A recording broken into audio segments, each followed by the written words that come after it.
Most of us are worried about how much that price of that turkey is going to be.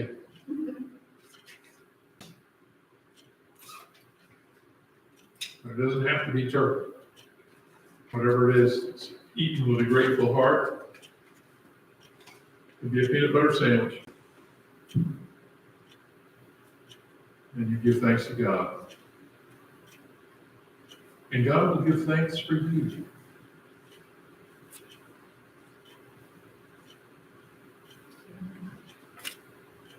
I'm going to read from the paraphrase of the Message, the translation of chapter 46 that was just read.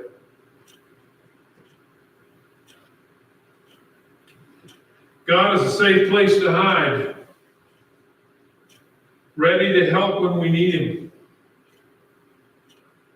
We stand fearless in the cliff edge of doom, courageous in sea storm and earthquake, before the rush and roar of oceans, the tremors that shift mountains. Jacob, wrestling God, fights for us. God of angel armies protects us. River fountains splash joy, cooling God's city, the sacred haunt of the Most High. God lives here. The streets are safe. God at your service from crack of dawn. Godless nations rant and rave. Kings and kingdoms threaten, but earth does anything He says. Jacob, wrestling God, fights for us. God of angel armies protects us. Attention all. See the marvels of God. He plants flowers and trees all over the earth, bans wars from pole to pole, breaks all the weapons across His knee, steps out of the traffic. Step out of the traffic. Take a long, loving look at me, your high God, above politics, above everything. Jacob, wrestling God, fights for us. God of angels, angel arms, protects us. And I guess in the Ed Woodard paraphrase, God is our place of safety. The one who gives us strength, the one who is with us in the midst of our trouble. So don't be afraid. Even if the whole wide world seems in chaos, even if the natural order seems upside down, there is a river of provision that God provides. In the city where God dwells, there is safety. At the first crack of dawn, God is watching over us. Though nations are in chaos and political power shifts, God is with us. The same God who provided for the faithful followers of the past is the same God who provides a safe place for the faithful followers of today. Open your eyes. Open your eyes to what the Lord can do. God's way will make desolate the world's attempt at building their kingdom. God's way will bring an end to war making and violence. Sit still.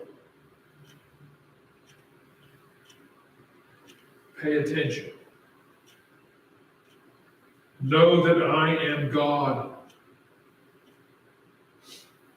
I am lifted up among all the peoples of the world. Our powerful God is with us.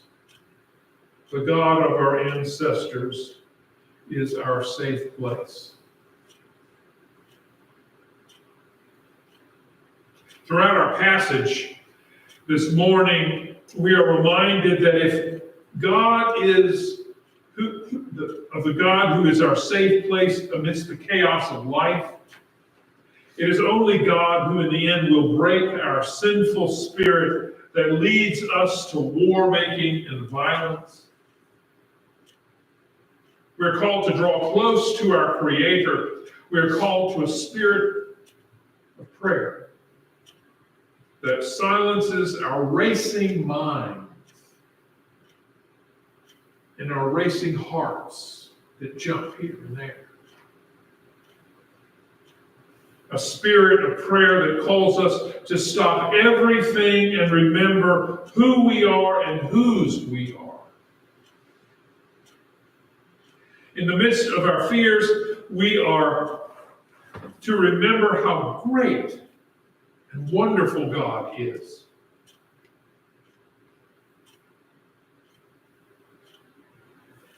And this is where we will find our place of safety when we remember.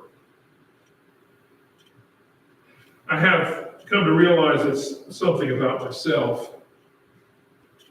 When I am fearful about the present, when I am anxious about what tomorrow holds, I find that I have been spending little time in the presence of Christ. Without regular prayer, without being still and know that I am God moments, I become frightened. The reason for this is because I end up with a short memory. We all do. We quickly forget that the Spirit who has been at work throughout history, through our own lives, is still in charge. We forget. And then we become anxious. We worry. As soon as we forget, we begin to think that everything is in our hands and dependent on us.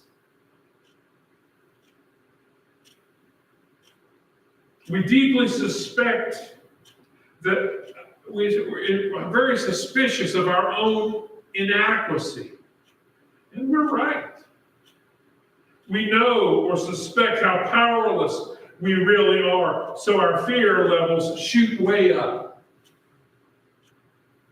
And what brings us to a state of despair is our overactive imagination that pretends that we can figure out our future and insists on predicting millions of moments, thousands of days, and so drains us that we cannot live in the moment at hand.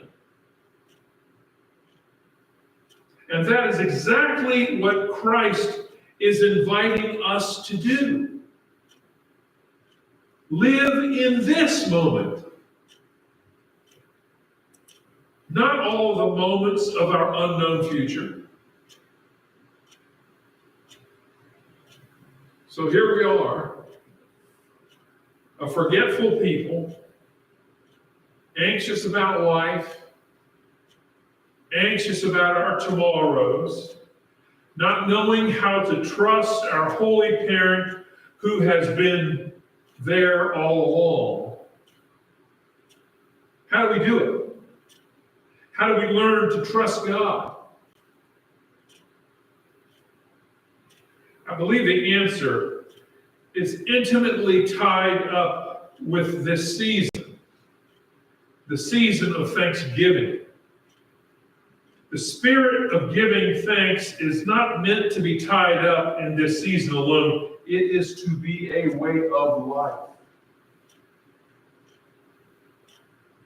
The wonderful thing about praising God and giving thanks is that it jolts our memory.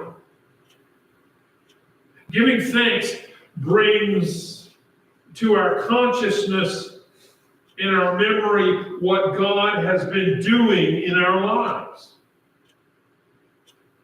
The things we have forgotten or taken for granted. The most miserable people I know have difficulty finding anything in their lives to give thanks for. But they are quick to pull out a long list of complaints. and difficulties that they're going through. They are so focused on their hardships and their pain that the very last thing that comes into their minds and hearts is a sense of gratefulness. I remember one particular woman many years ago that I visited in a nursing home. And she had a serious case of ungrateful heart.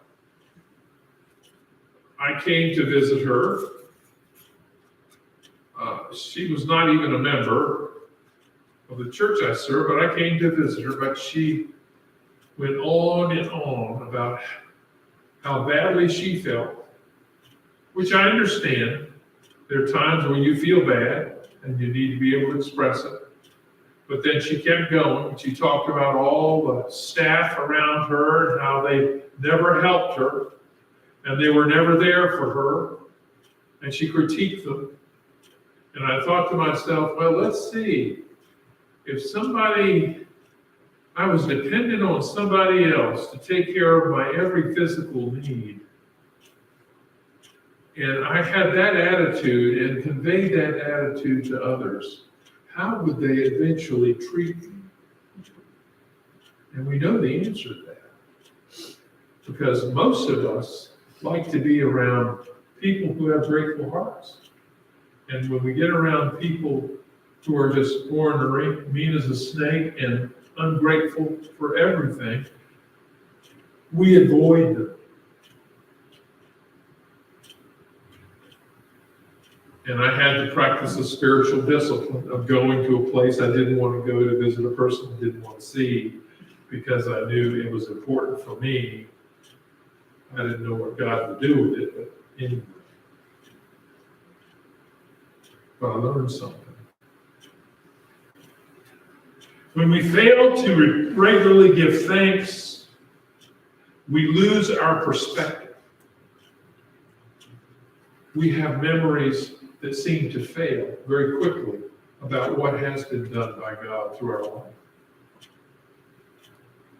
We also presume that when difficulties come, that we are to give thanks for the good times, but not necessarily the bad times.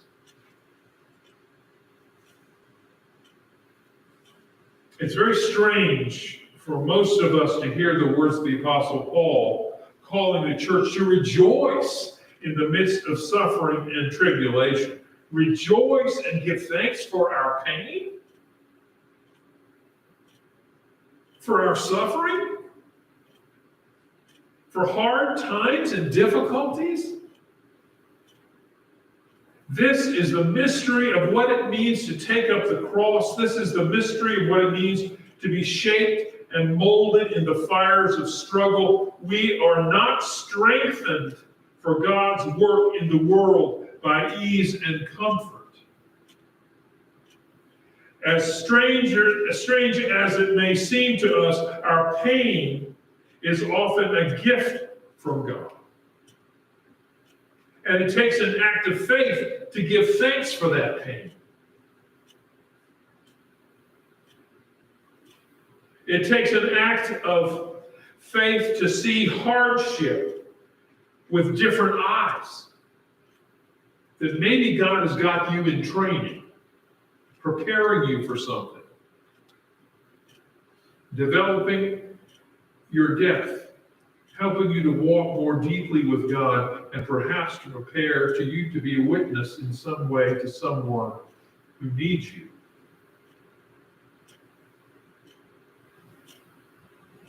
To trust that God is working in my own pain and my own struggle, working to complete the work in us that Jesus Christ has begun. Hard to believe, and yet that is what Scripture says. Doesn't feel good. But it finally may be molding and making us into something that God intends.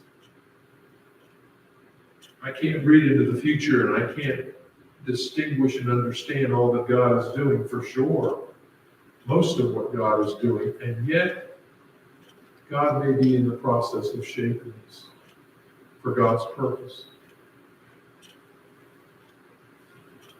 So give thanks. Give thanks with a grateful heart.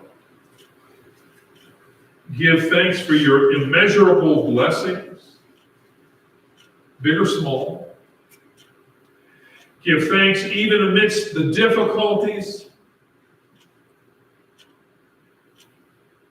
So, what are you thankful for?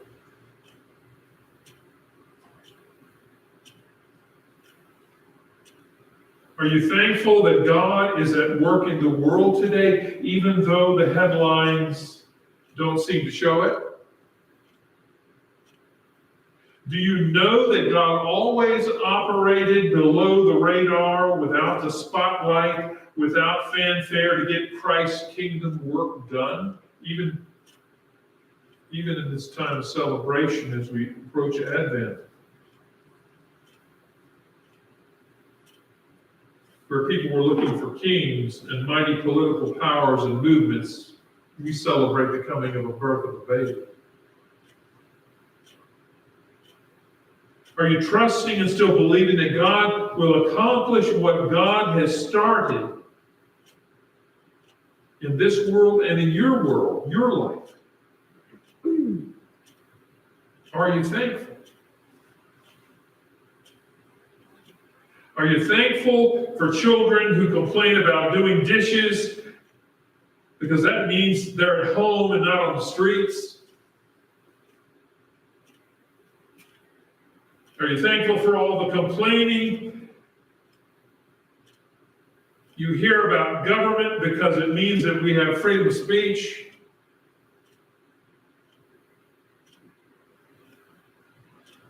For weariness of aching muscles at the end of the day because it means I have been capable of working hard?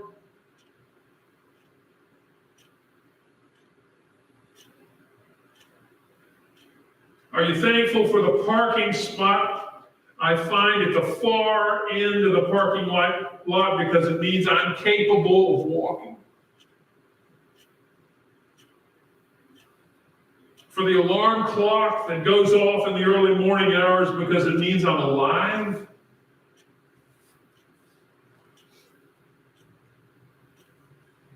Are you thankful for the mess to clean after a party because it means that I have been surrounded by friends, windows that need cleaning and gutters that need fixing because I have a home?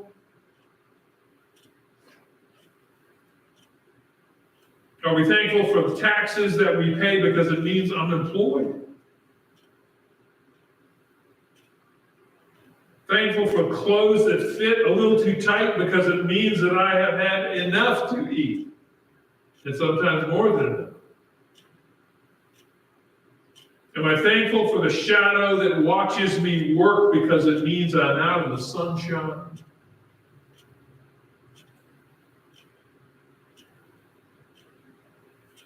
Am I thankful for the huge heating bill because it means I'm warm?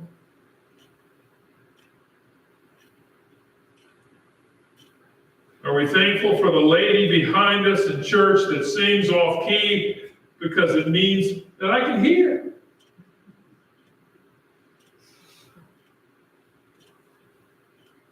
For the pile of laundry and ironing because it means I have clothes to wear?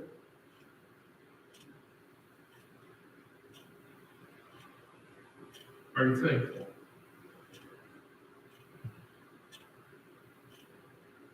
Bow your heads for a moment, please.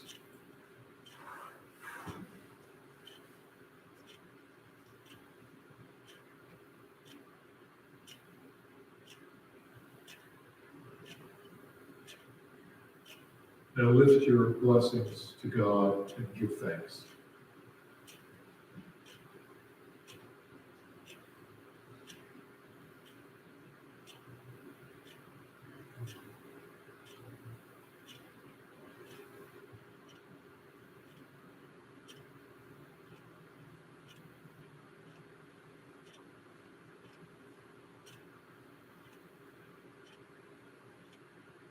Now lift the things which cause you great pain and suffering. and give thanks in faith that God is at work.